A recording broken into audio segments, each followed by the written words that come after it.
Well, welcome everybody. This is Roger Durling, Executive Director of the Santa Barbara International Film Festival, and I'm so delighted to have this conversation with somebody who is a very dear friend, but also happens to be one of the great actors in cinema. His rogue gallery of incredible performances include a belligerent mental patient who lights his pants on fire in the 1975 One Flew Over the Cuckoo's Nest, the sinister Judge Doom in Who Framed Roger Rabbit, the Ookie Uncle Fester in the Addams Family, a great villain in Star Trek, The Search for Spock, and dozens more. He's won 3 Emmys, 2 of them playing the lovably loopy cab driver Reverend Jim on Taxi. And of course, we all know him as a bona fide cinema icon with his manic portrayal of inventor Doc Brown. He's had, in the past year, he's been super busy.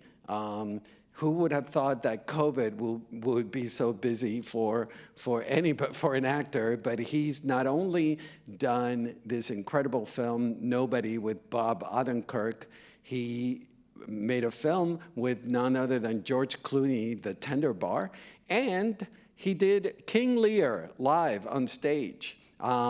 Before I talk to Chris, let's take a look at his performance in King Lear. Know that we have divided in 3 our kingdom, and 'tis our fast intent to shake all cares and business from our age, conferring them on younger strengths, while we unburthen crawl toward death. Tell me, my daughters, since now we will divest us both of rule, interest of territory, cares of state, which of you shall we say doth love us most? Everybody, here's Christopher Lloyd with us. And Chris, my first question is about the role of King Lear.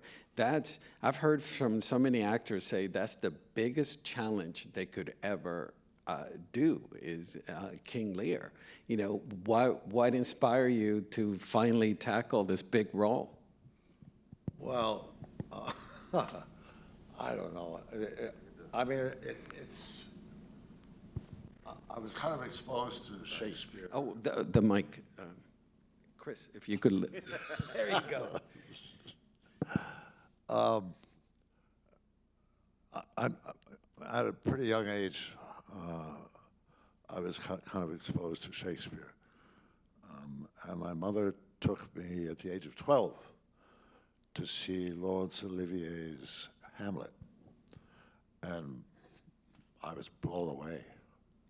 And she was very worried about it, whether I was being exposed to something that was too old. I wasn't old enough to, you know, that it might be disturbing and things like that.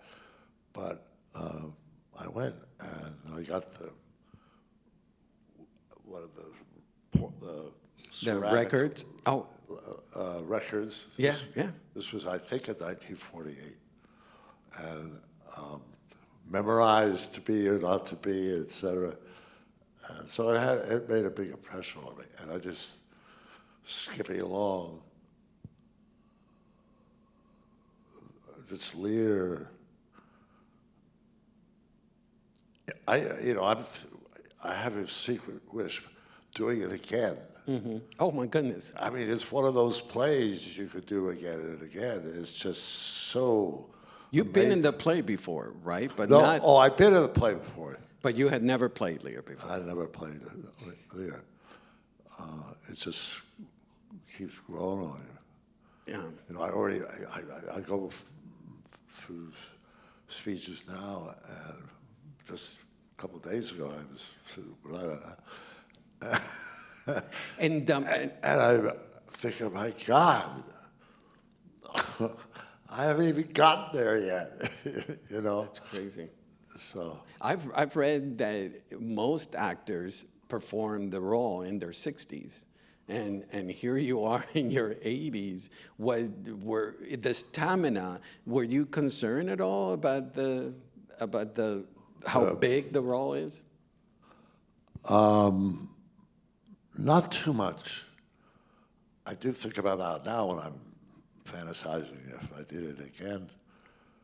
It's borderline, you know, and but I can imagine giving it another shot. That'd be great. Yeah.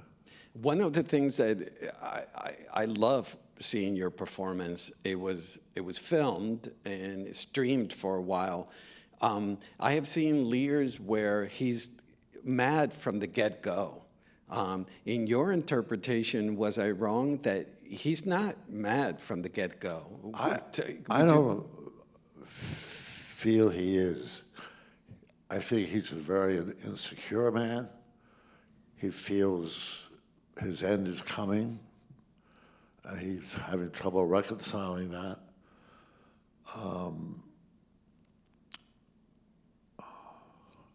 He has a daughter he adores, and has a plan that she be there available to him. And because he's deciding to give up the throne, give it to his sons. So it's a huge, everything that will be affected by this, and his two daughters, that's his last grasp, just being there and Cordelia taking care of him. Then she comes up but just blows it to pieces. You know? You have a particular, interestingly relationship to poor Tom. And in the scenes with him, you seem transfixed in the play, like I've never seen a Lear. I mean, to the fool. Yeah, correct. Yeah. You know, can you tell us about that relationship? Yeah, and I don't think I've thoroughly figured it out myself, but fool always tells the truth. Correct. And I think there's a big value. He wants to hear, you know, Lear wants to hear what his take on it, and is like to kill him, but it's kind of all he's got, you know. He's like the canary in the tunnel or whatever. He's like, you know, and Lear gets it. You know, he may slough it off or whatever, but because there's instances later through the play and other scenes where they get it. And part of what drives him mad. This production was done at the Berkshires in Massachusetts at the Shakespeare and Company Regional Theater. It was outdoors. You know, can you tell us about that experience from your vantage point? The fact that you did not only this monumental play, but it was all done outdoors. Yeah, it's a very beautiful setup. It's like spruce trees that kind of go around a part of it. It's very beautiful outside. It's the Berkshires, you know, and the theater that they built, they were building it while we were rehearsing. Every day it was checked down there if the seats are in, if this is in, if they've laid the concrete, literally, and it all came together. So it was just such a wonderful setting, and it was approximately the same hours as Shakespeare's would be shown in Shakespeare's day. Because they didn't have electricity, they didn't have night light that could really do the job of any sort. So they started somewhere in the afternoon, so they'd finish earlier, much earlier than we did, because the play was trimmed down Correct. to some extent. And but yeah. Did you have any weather issues? Yes, we did. It was a funny summer in the Berkshires. That's the wettest summer they feel they've ever had. There was always the threat, every day that you wake up, it would look iffy, and you wouldn't know until, the very latest. And if it was raining, you cancel it, or you Well, still perform? one time it was raining, and we transferred. They have also in this complex, they have another theater, Proscenium Indoor Theater. So we made a switch there. I think we did it a couple times, or maybe just once. And it wasn't. There were problems, You could clunk through it, but still there was some problem. You mentioned your mother introducing you to Shakespeare, but all through your career, you've always gravitated to theater. You started in the neighborhood players. You've been to Yale Rep. You've been to Broadway at Mornings at 7. I saw you. You were terrific. I didn't know that. Yeah. What is it about theater that always draws you back in, no matter what? I guess it's a real feeling of connecting, live connection.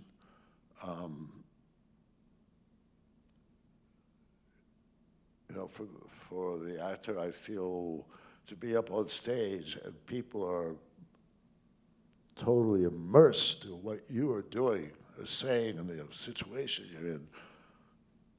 That's pretty magical, to have that and to be able to tell a story and connect that well with a character that I'm doing. May not be the most savory person in the world, but try to reach them with who he is and see the audience kind of recognize it in themselves and make some kind of connection. I don't know, maybe that's a little.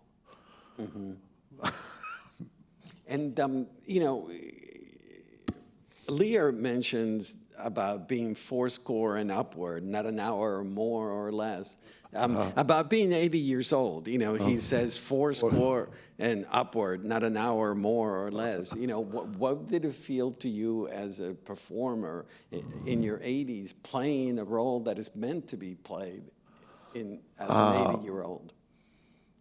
Kind of a lucky fellow, because I never grew up thinking, oh, Lear, I got to do that, I only came up around 4 or 5 years ago, maybe 6, I don't know. And I suddenly thought, hey, I never liked the 3 other productions I was in of Lear. I never sitting there, I'll tell you, saying, fuck, man. In another 40 years, it was like a different. But you've always played older characters, even when you were young. I mean, you were only 40-something when you played Duck, and he's supposed to be much older. Yeah. Why do you think is that you were playing older characters when you were such a young man? I had a kind of knack for character work going way back, and I don't know how that came to be, but I had the kind of knack to do that, and so play a lot of old men or people. I remember there was a kid in an audience once, a Q&A, live audience, and a little kid stood up and said, Mr. Lloyd, how does it feel not to have to wear old age makeup anymore? That's a great question. I know. And it's kind of nice. You know, I'm all, put spirit gum and spilling, all that stuff. I mean, you mentioned, you know, you've always been very good at character actors.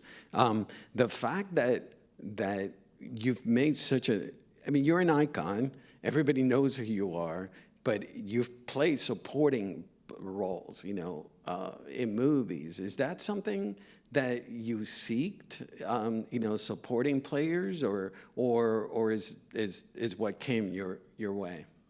It sort of came. I didn't seek out particular roles. I felt if I got an offer, well, the one page, man, I've hit the big time. You know, I just like working. Mm-hmm. I'm, in fact, just accepted to do a 2-day job in Atlanta.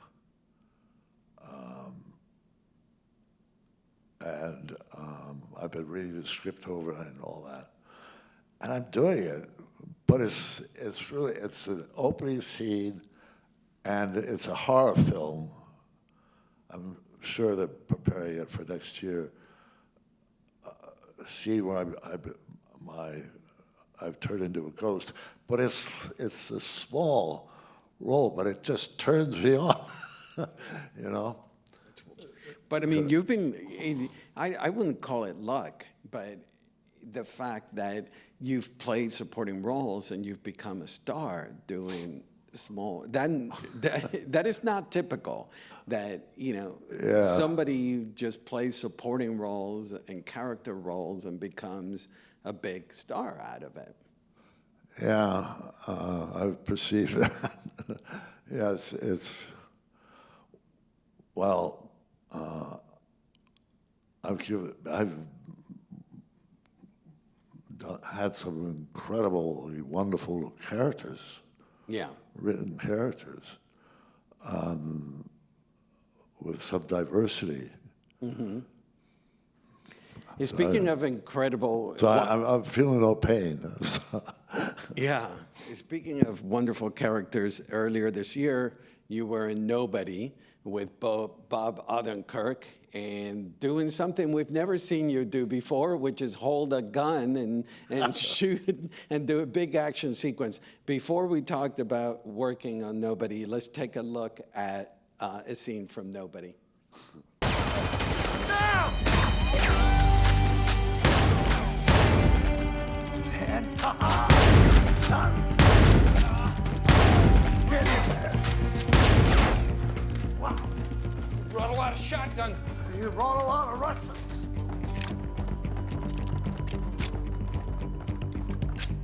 You know, I tried the retirement thing. I enjoyed it.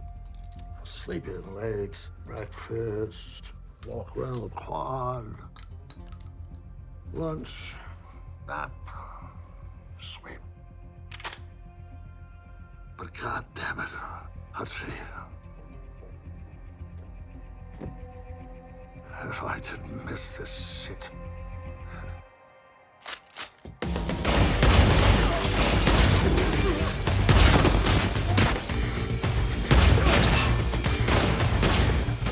As I mentioned, we've never seen you in a role like this. Big action sequence and you gunning people down. What was it like shooting this movie? It's a different thing, and I certainly felt it. And it was so organized around that aspect of the film, because it, you know, all the safety involved, and pretty big team of gun wranglers, because there were a lot of people using guns of different kinds, and they are all real.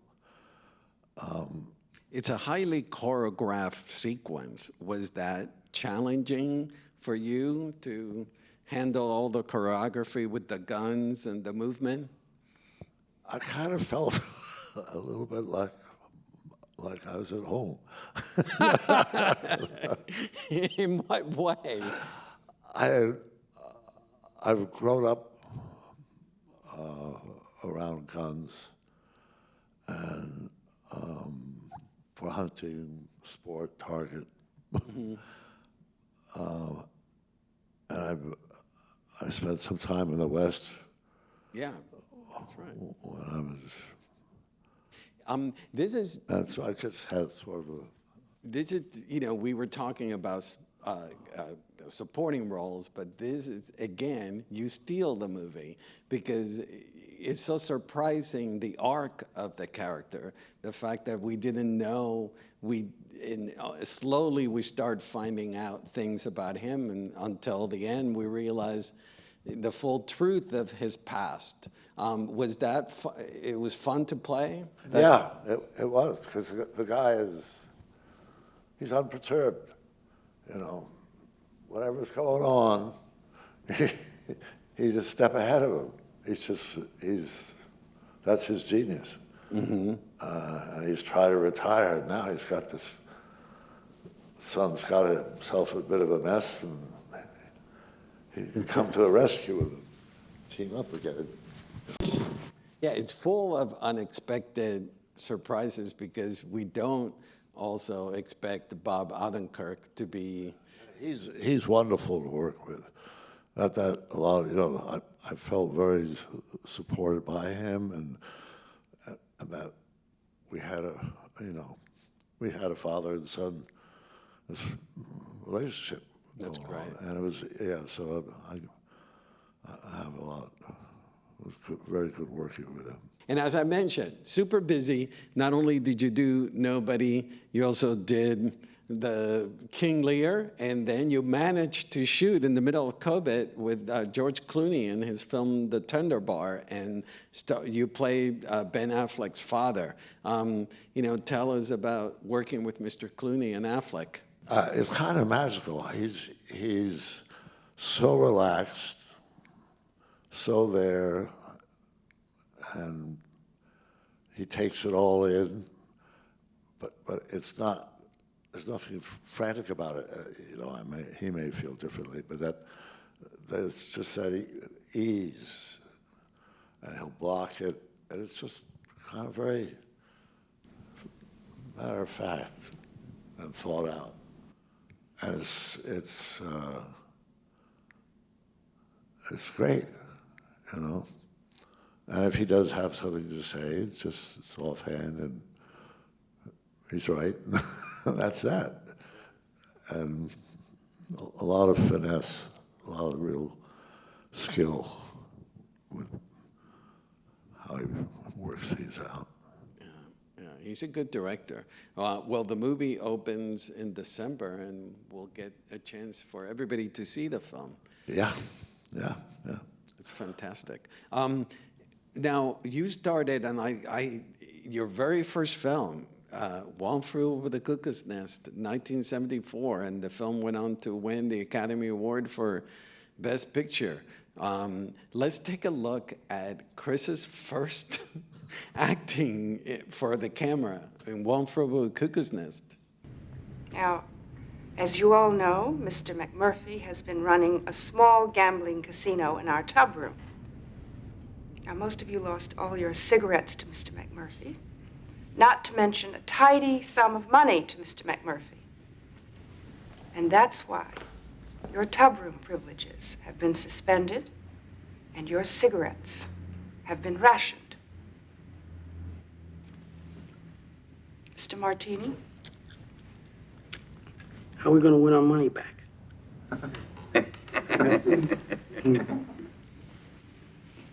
You're not going to win your money back, Mr. Martini. That's all over. If you had obeyed the rules in the first place, you wouldn't have lost your money.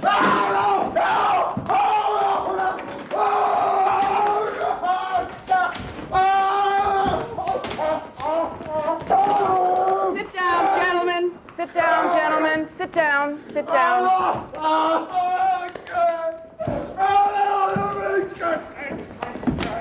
Chris, I recently watched the film again. It's one of those films that I think I've seen more than 20 times throughout the years. And what was shocking to me this time around watching it, still holds up, incredible film, but that my sympathy with time had shifted to Nurse Ratched. This time around watching it, I felt like here's this woman by herself, surrounded in this male environment, and she's trying to stick by the rules. And when you were filming, what was it like to be torn between these two powers, between the Jack Nicholson character and Louise Fletcher's character? I don't know. I don't know if I thought about it. Just sort of accepting it, but not motivated to interfere with it. When you were filming, were you guys aware that you were making something quite, it will go on to win Academy Awards and become such a classic? Well, like I say, my first film, so I didn't have anything to compare it to, in terms of, oh, this is really got it, But it felt very good. And Nicholson was somebody I idolized before Cuckoo's Nest. Yeah. 5 Easy Pieces and The Last Detail. Something else. Yeah, Chinatown. And I did a film with him right after Cuckoo's Nest, Going South. Yeah, that's right. So whatever. So I really liked him. I'd heard about director. Oh, Milos Forman, yeah. And I didn't know anybody else. So that was all. And it was quite a cast. Danny DeVito's in it, a young Danny DeVito. Danny DeVito, is in it. Yeah. Also his first role. Right. And a very young Michael Douglas was the producer of the film. Yeah. Danny and I, unbeknownst to each other, used to do a lot of off Broadway in the same street, whatever. Mm-hmm. But that's the first time I saw him was on the set. Mm-hmm. Any fun stories about shooting with DeVito and Nicholson?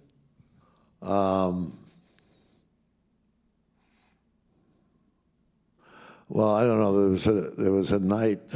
I think we spent 2 nights shooting the scene where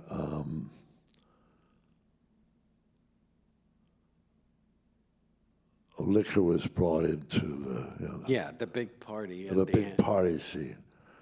That was pretty crazy shooting. That was a fun. It was a fun scene to shoot. Yeah. Real alcohol in play? God, I don't know. There might have been. So you went on, eventually to be cast in your most famous role, Back to the Future.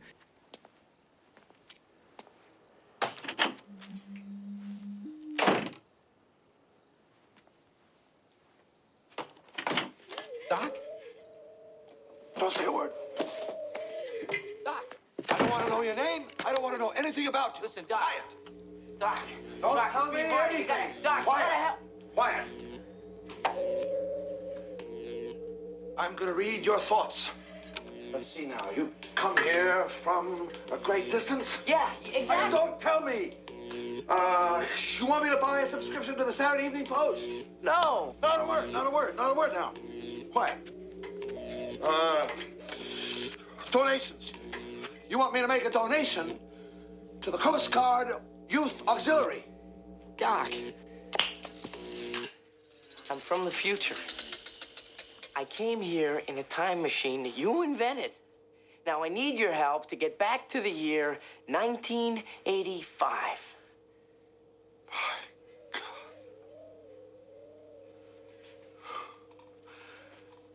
Do you know what this means? It means that this damn thing doesn't work at all. Doc, you gotta help me. You were the only one who knows how your time machine works. Did you ever imagine that it would become what it has become, such a No. everybody's beloved film? Yeah. No. I just hoped it was going to be a good opening and have a good run. And then it just kept running, and still is to Yeah. a large extent. And the musical just coming up with another. Yeah, which I was going to ask you, what was it like seeing Roger Bart, the actor, playing in London the part that you originated? Well, I'd seen like a press thing about a year earlier in that northern town where they first, and they said Roger Bartlett, of course, was there, and the guy playing. The Michael J. Fox. Yeah. And others had heard some, so it was pretty exciting then, but it was a long way from opening and now finally running. But opening night, he was diagnosed that day positive for COVID. So his understudy went on with about 4 or 5 hours advance warning, and he killed it. I mean, he did his job. Was he well above? Was he aware that you were in the audience watching him? I don't know if they were or not. They might have been because Bob Gale, Zemeckis, yeah, Gale. Yeah. he's on top of the whole thing, and they might have. Because I can only imagine. I mean, you're so. You will always be associated with Doc Brown, and there he is, not only understudying the original performer, but knowing that the real Doc Brown is in the audience. I would have been freaking out. Poor man. Yeah. Well, seems like a good guy. Yeah. Michael J. Fox and you have such terrific chemistry together. Was that from the get-go? Yes, it was. I didn't know when they made the switch from what's his name? Oh my goodness. Eric Stoltz. Huh? Eric Stoltz. Yes. I didn't know why exactly, because I didn't. It was the first 6 weeks we'd done, and I felt comfortable. I was worried about myself being able to do it, to bring it on. And so then the switch came, and what I've heard is that they needed somebody with more of a humor, more comic, Make it lighter. So that's what they did. But right from the get-go, the chemistry was there. I mean, I was really worried that I'd be able to repeat what I had already done. But it was, we just clicked right off the bat. Yeah. And it never ceased. I mean, if we take breaks, months, whatever, it's right there. We don't have to work it up, So it's pretty cool. Yeah. You've made so many movies now with Robert Zemeckis. You tell us a little bit about your working relationship with Robert. He's great. He's always there to listen to you. You get a feeling he's got his mind on so many elusive, strange shit that he has time for me. Yeah, and then I've had conversations with him on the set. And it's interrupted because something else going on that he has to attend to, and then he goes back and continues. You know, and so he's very approachable, wonderful to work with. I mean, he's great.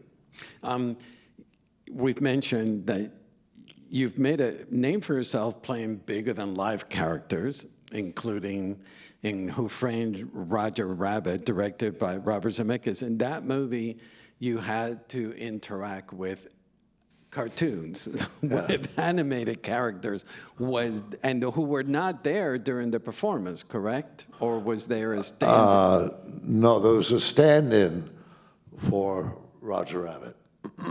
A comedian you probably, I'm embarrassed, I can't think of his name.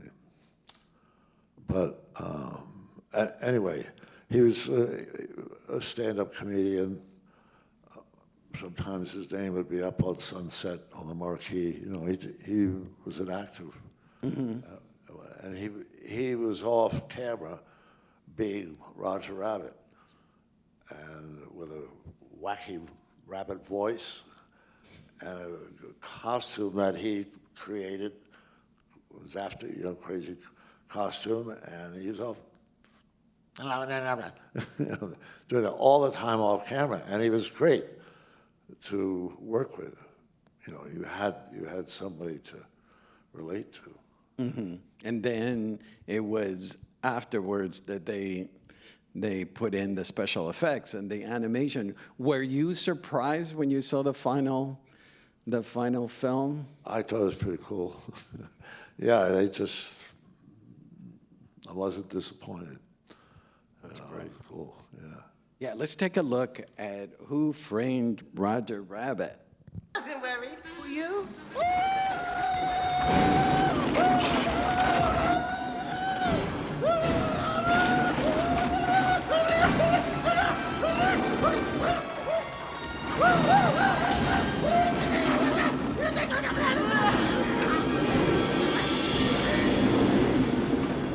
Hey, look!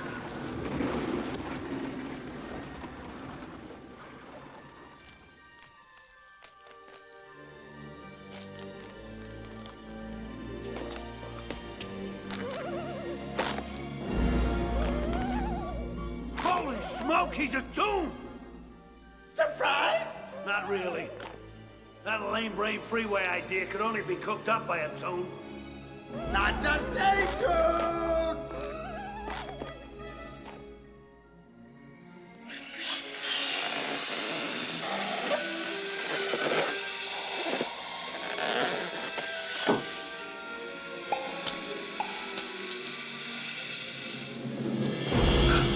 Remember me, Eddie? When I killed your brother, I talked. Just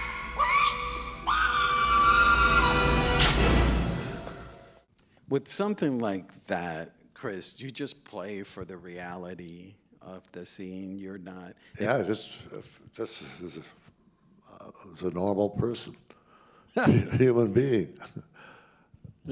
One of my, I don't think I've ever told you this, one of my favorite characters ever that you've done is Uncle Fester. I love your portrayal of that. Mother, can't we? Can it, Gordon? Stop dragging your feet. You disgust me. You're nothing but a useless, sniveling baby. A stone around my neck. What was I thinking? I should have left you where I found you. No tricks, Gomez. That's the wrong book.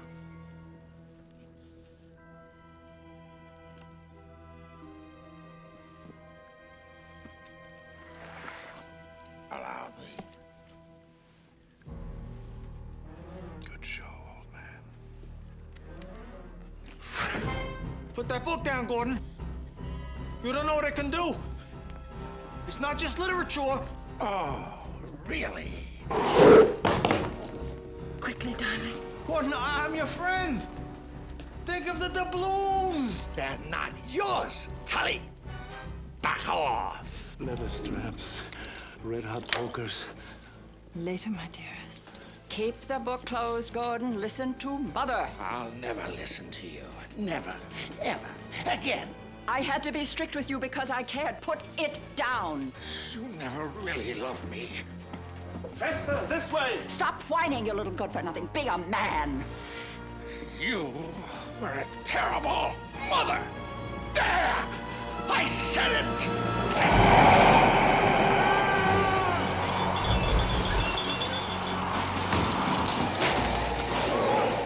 How did you arrive at creating Uncle Fester?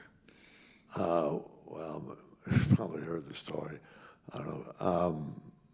Maybe not. I grew up where the family subscribed to the New Yorker magazine, and I would go through it when I was 8, 9, 10, 11, still. And the first thing I want to see are the cartoons. And there'd be a Charles Addams cartoon in there most of the time. And sometimes it would be revolved around something the family was doing. And I had a particular liking for Uncle Fester. I thought he was cool. He was kind of dangerous, but not really. And he was mischievous and wily and funny looking. So, and then I never thought about it any other way, and I forgot about it. And then I got a call some decades later, would I like to do them? You kidding me? I mean, it was just like, what are the odds? Wow. We lost Raul Julia too early. I mean, Raul Julia died too young, and he's such a wonderful actor. Somebody who had seen on stage. He did a lot of theater as well. Such a phenomenal person. What was it like working with Raul? It was phenomenal. He's so gracious, so loving, and so smart. And he loves love, just a great heart. Are you going to be involved at all in Tim Burton is doing a Netflix Wednesday spin-off? You have not been approached about? I haven't heard about it, no. Yeah, he's rebooting. I mean, he's going to be doing a series called Wednesday, focusing on Wednesday. I was just curious if you got a phone call about doing a cameo or something. No. Not yet. Well, they're lost. Not yet. They may still call you in. And then my brother's a big Trekkie. He thinks you're the best villain Star Trek has had in the movies. What was it like working in the Star Trek world? It was cool. I felt like I was in a different world. It was Leonard Nimoy, of course, was directing it, and I loved it. I loved all the character stuff, the uniform and the makeup, the fight I have with that big worm and stuff, That's great. Yeah, I have a rare relationship with a lady, and for political, convenience, I blow her up. What a world! Yes. Let's take a quick peek at Chris in Star Trek.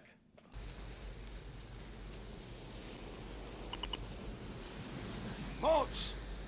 Prisoners have beam coordinates. You should take the Vulcan too. No! But why? Because you wish it. Mulk! Joy-Chu!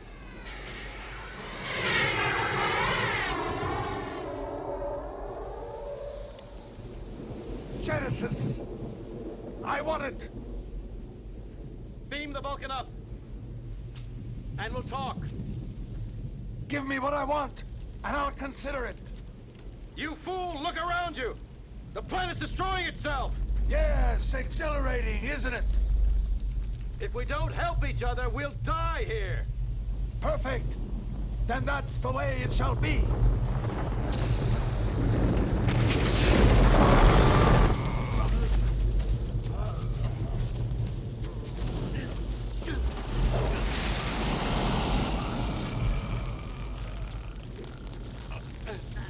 Give me Genesis! With all the makeup and all the special effects, the film has this Shakespearean character quality to it, and the role itself. Would you like to talk about that? Oh.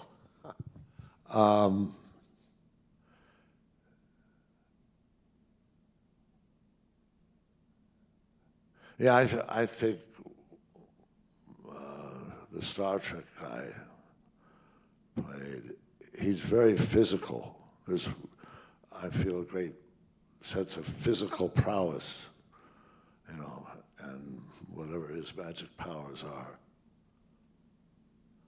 And with Lear, I think the power comes out of the emotions that are churning, not physically so much. Most actors, when they reach a certain age, start slowing down. You seem to be speeding up with more projects. Running out of time. So you enjoy being busy? Oh yeah, yeah. So as long as it doesn't become ridiculous. So you got the movie that you're about to shoot, the horror film, and you got other projects down the pipeline? Doing Lear again, of course. Yeah. Yeah. But I don't want to talk about them yet. Okay. No problem. Well, Chris, thank you for being here. You're such a joy. You've brought so much joy to all of us. I mean, think about all the movies you've done. My goodness. Incredible. We've always counted on you. Well, thank you. I mean, we met initially. You were working at a coffee shop. That's right, at the in French Summerlin. in Summerlin. And you'd gone in the same class with my nephew Sam. That's right. Syracuse. Yes. Who we lost. But to see what you've done here is just amazing. Well, thank you, Chris. With the people, all the talent you've brought up here and brought for us to watch, and we have time with. It's just wonderful. Well, it's a joy and to do it, and it's always a joy to see you. You're amazing, and we love you big time. So thank you. Ditto.